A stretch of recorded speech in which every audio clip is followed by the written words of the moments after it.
5 seconds.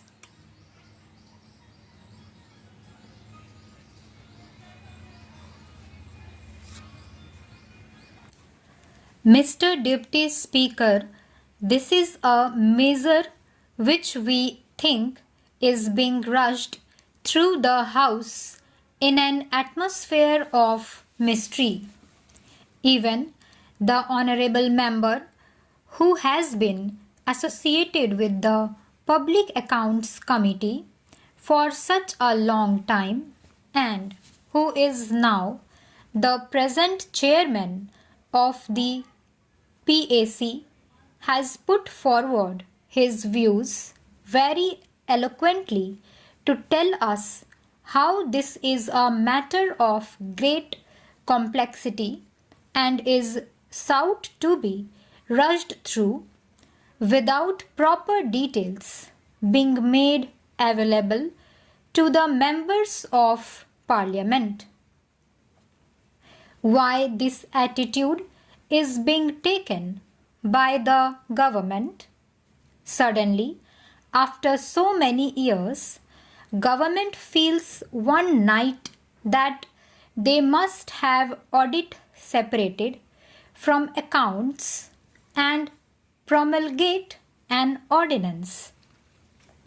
Thus, legislation by ordinance has become almost the order of the day. This discloses an attitude of taking the Parliament for granted in every vital matters. Of course, this is an important bill which need not be opposed from political point of view, and it is an important piece of legislation, but this is sought to be placed before the House. They think they can pass any legislation they like so long as the present composition continues, and they need not take Parliament into confidence. This is our basic charge.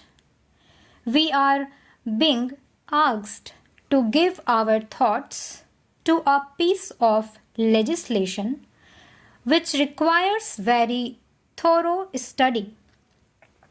The minister may be happy with the bureaucratic advice he receives. They do not realize what its full implications are. They are quite satisfied with the bureaucratic advice they get. We want to know the real objective separating audit from accounts or accounts from audit, and come out with an ordinance and come up to the House with something which has been accomplished, as it were, and then say, "You please give your formal accent to it," and so on. Sir, we object to it on principle. Rushing through measures such as this is not a correct thing to do. There have been sustained attempts going on to bring down all edifices in the national life of our country, even in the governmental functioning of the country. We are objecting to this on principle. This is a matter which should have been conceived on proper considerations. Parliament should have been taken into confidence in much greater detail about its full implications, being the highest body as such. Of course, this is a technical matter, and I do not feel much competent to speak on the implications of it or how it will ultimately affect us, because what we find is even much more competent people of the category of CAG, etc., have not been able to be unanimous on this point. There have been so many views offered. There was reference made to the recommendations of the pack. So many riders were there. The estimate committee had given certain recommendations. There are the recommendations of the ARC. The recommendations are subject to so many riders, so many conditions. All these things should have gone into in depth, and if they had not made up their minds so far, what suddenly happened just now?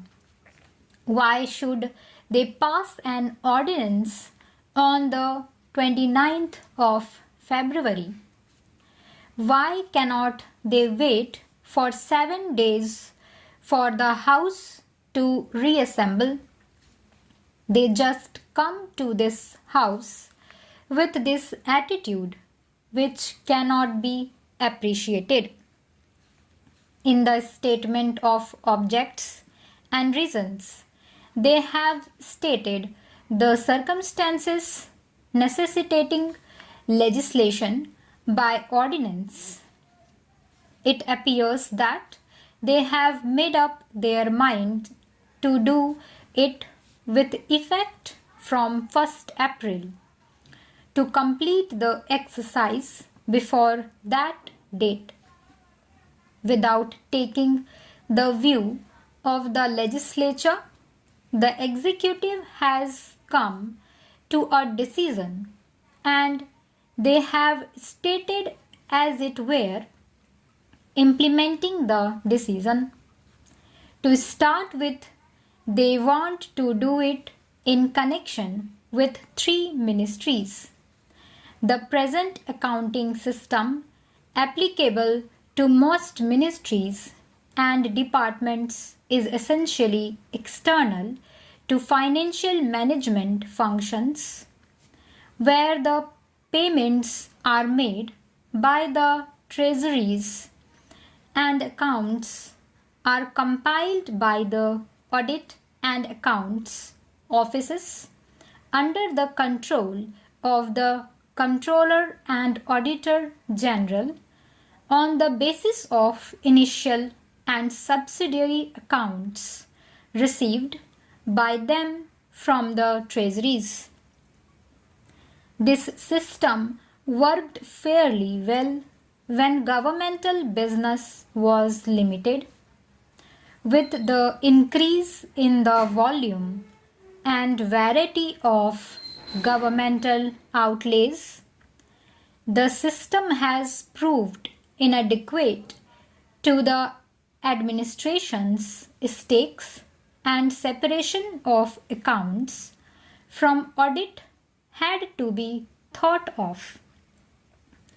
There are doubts in our minds which have been very valid, if I may say so, expressed by my friend who has studied the matter in greater details.